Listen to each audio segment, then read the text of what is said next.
ರಾಜ್ಯದ ಹಲವು ಭಾಗಗಳಲ್ಲಿ ಮಳೆಯ ಅಬ್ಬರ ಪುನಃ ಜೋರಾದ ಹಿನ್ನೆಲೆಯಲ್ಲಿ ಶಿವಮೊಗ್ಗ ಜಿಲ್ಲೆಯ ಲಿಂಗನಮಕ್ಕಿ ಜಲಾಶಯಕ್ಕೆ 47,232 ಕ್ಯೂಸೆಕ್ ಒಳಹರಿವು ಬಂದು ಸೇರಿದ್ದು ಹೊರಹರಿವಿನ ಪ್ರಮಾಣ 32,138 ಕ್ಯೂಸೆಕ್ ಆಗಿದೆ.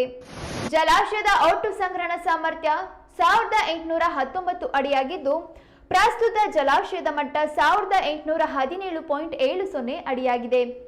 ಇನ್ನು ಮಳೆಯ ಪ್ರಮಾಣ ಹೆಚ್ಚಾಗಿದ್ದು ನದಿ ತೀರದ ಜನರಿಗೆ ಎಚ್ಚರಿಕೆಯಿಂದ ಇರುವಂತೆ ಸೂಚಿಸಲಾಗಿದೆ.